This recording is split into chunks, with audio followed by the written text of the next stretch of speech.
Hi, I'm Dr. David Purvis. I'd like to offer this strange image to you, if you like, really.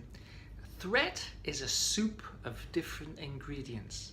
Now, if you think about soup, it has all sorts of ingredients in it, right? Carrots, onions, potatoes, beans, whatever you like. So soups can be basically anything. Lots of different ingredients. It's rare to have a soup of just one ingredient. Well, threat is also a soup of different ingredients. We kind of perceive it in here as just a sense of threat, but actually it's a combination of many things. And unless we recognize what those things are, we simply experience and feel the threat, and it feels like, well, we can't do anything about it because it's not well enough defined, and that means, we feel a bit helpless. So here's a thought for you. Threat has all these different ingredients. Let me just quickly run through them. They won't all necessarily apply to you, although they might do. The first thing is that you're unlikely to have arrived at threat from just out of the blue, right? You have the memory of past events that have created this sense of threat for you, and you may have felt threatened before. You may have felt threatened for a considerable period of time. The memory that you have of previous experiences is potent because we are, to a large extent, the sum total of our memories. How you think about yourself, your self-image, is a really important ingredient in your threat soup, your soup of threat. If you think of yourself as weak, then you're going to feel more vulnerable. If you think of yourself as strong, and you're going to feel less vulnerable. You could be the same person though, right? How you think about yourself is kind of malleable and movable, and not necessarily accurate, and not necessarily helpful if you struggle with panic, anxiety, depression, or stress. Are you confident that you can achieve what you want to achieve? Typically, with a pervasive sense of threat, there is a loss of confidence, a loss of a feeling of being able to make what you need to make happen. Now, I kind of think about confidence in a really simple way, actually. It is just that I am confident that if I do this, it will turn out how I want it to turn out, because that's really what that's really what confidence is, actually. But if you're feeling not confident, if that's part of one of the ingredients of your soup, then you're really saying, I'm not sure that I can do this. I'm not sure that I've got the capability to make it happen. Another really important ingredient is this. Do you expect things to turn out well for you, or do you expect them to turn out poorly? Do you travel hopefully, or do you travel pessimistically? Do you feel that it's always likely that something's going to go wrong, that it could just all go terribly wrong and there's not really very much you can do about it? Well, if you do, you're kind of predicting the future.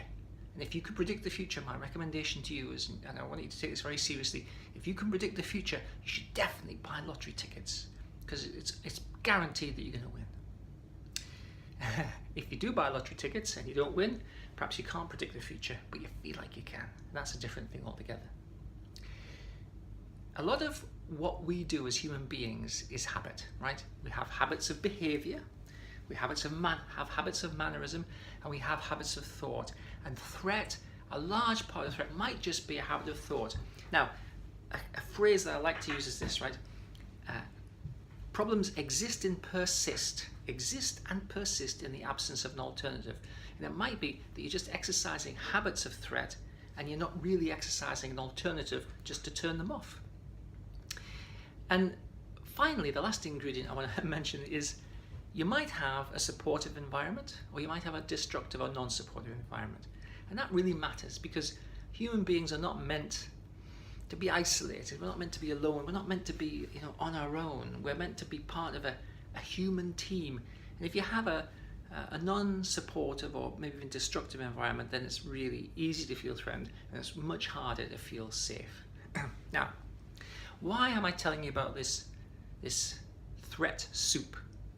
Because I've developed an approach that will deal with this quite adequately. It's called Active Self-Help CBT. Now, CBT itself is a therapist-based, really effective treatment for panic, anxiety, depression, and stress. But you might not have a therapist. You might not want to pay for a therapist. You might not want to go through that expense and just the trial and tribulation of finding a therapist. And not all therapists, in fairness, offer good quality CBT. So I've taken CBT, and over many years I've developed a set of tools and strategies that have made it what I call active self-help. So now you can do all of the CBT that you need to do yourself, working through my video courses and my structured algorithms, which will help you to really genuinely remove the threat completely. So if you want to get a hold of active self-help CBT, and if you want to actually get rid of the super threat, and if you want to do something which is like to help yourself, where you are in charge of your emotional and mental journey, rather than circumstances, environment, whatever you like being in charge, and certainly you don't want the super threat being in charge, then get on my active self-help CBT courses. This is a new way, I'd call it the 21st century way of delivering therapy, to be honest, because there aren't enough therapists. So get on the active self-help CBT path and change your life. You can change your life because your mental health matters most to you. Now, I want to make the barrier of entry really low. So you can get on the active self-help CBT programs for £1 English pound, for £1. For the first 2 weeks, it's just £1, and thereafter it's about the price of a Starbucks per day, and that's not very much. So there's no real financial barrier, and if you don't feel like you have enough to be able to afford a Starbucks a day, still jump on and download and use as much as you can. You have access to the largest active self-help CBT video and program library in the world for £1, and it's yours to use completely, as much as you like. There's no limitation. So if you want to change your life, and if you want to get rid of the super threat, so that it's no longer swimming around and affecting your life, then jump on the active self-help CBT programs. The Dr. Purvis, the fantastic Dr. Purvis active self-help CBT programs, £1, and leave comments, and I look forward to seeing you inside. Thanks for taking the time to watch and listen.